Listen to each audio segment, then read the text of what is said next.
guys, it's me again. I know you're like, whoa, she's putting a lot of videos up today, but I wanted to go ahead and get a few knocked out while it's nice and quiet in my house and my kids are at school. I wanted to talk about more changes that we made in our hair regimen.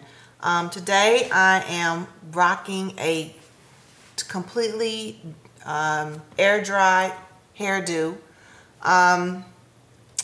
I had been saying in some of my earlier videos that when the weather warmed up here that I was going to do a tutorial on what I do when I let my hair air dry.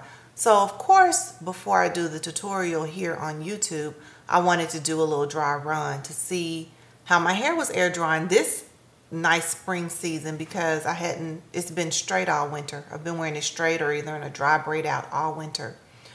So I said, well, let me see how my hair is looking when I do, when I wet it and let it air dry. So I wet my hair with my Paul Mitchell. I washed it and then I wet it and I put my Paul Mitchell leave-in conditioner like I usually do, and went out for the day, hair air drying, and it did not look the same. I think part of the problem is my hair has grown some this winter and I need a good cut, so when it air dries, it'll air dry fuller. It's getting bottom heavy when it air dries, so it looks different. I still have my coils and my curl and everything, but the style of it doesn't look the way I want it to look. So I was like, this is not gonna work. Another problem, which is huge, is, and this happens every year when I let my hair air dry, after I let my hair air dry, you can't comb it. After you let it dry and you've combed through it wet, you have to leave it alone. You can't bother it anymore. It'll mess up your curl coil pattern.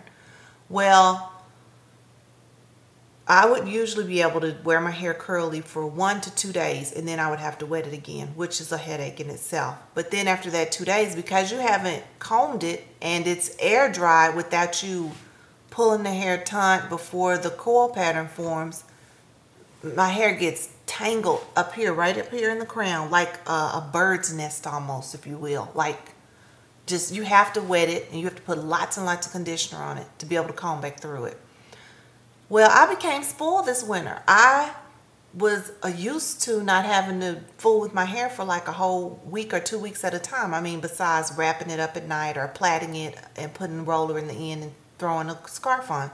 For the whole week I could comb through my hair. So I became spoiled. So I'm really not ready to go back to not being able to comb through my hair and have to do that detangling process every 2 days. That's just, I have other things that I want to do.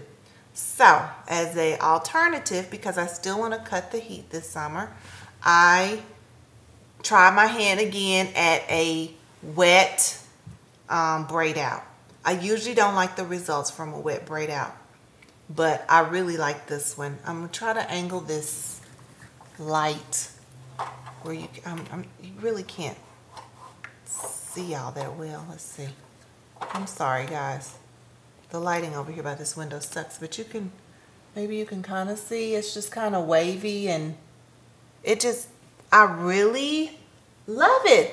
My wet braid outs never turn out like this. They're always way too tight. They just look crazy. I'm going to tell you what I did differently this time. When I washed and conditioned my hair, I pulled it back into a bun. And I let it, because it was in a bun, so the ends weren't dry. After this dried, I let the back part loose so it could dry.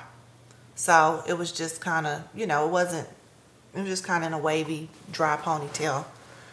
So then that night, I took my hair and I put it in, I didn't apply any heat to it. I took my hair, I parted it down the middle, and I put a ponytail, just a plait on this side, not the French braid, and a plait on this side. And before I plaited it, I put the Wave Nouveau finishing lotion and the virgin coconut oil that I spoke about in my other video. And I plaited it up, and I put a roller in each plait. And then I took it down the next morning, and it was just like this. And I know you guys can't touch it or anything, but it's really, really soft, and it has a really nice sheen to it, and you know, it's not the curls, it's not too tight. I like it to be kind of loose. It's not too tight. And it even looks like I've got it cut into a cute little shape, but I didn't. It's just because of the shrinkage of my hair. So this is the style I will be rocking all summer because it's a nice heat-free type style. So I'll do a tutorial on it. It's kind of hard to do because it's like kind of multi-steps and it takes some hours to do, but I'll do a tutorial on it so that you can see the process of like how I pull my hair back in the bun and let it air dry. So it's like really I get this style the second day. It's sort of like a dry braid out, but without the flat iron and without the blow dryer. So that's why I called it a wet braid out. But I guess it's really not a wet braid out. It's really like a dry braid out where I let my hair air dry from being wet, but I pulled it back so that it wouldn't have the nappiness sitting up in the crown. So anyway, I will do a tutorial on that. I plan on washing my hair again next week, so I will do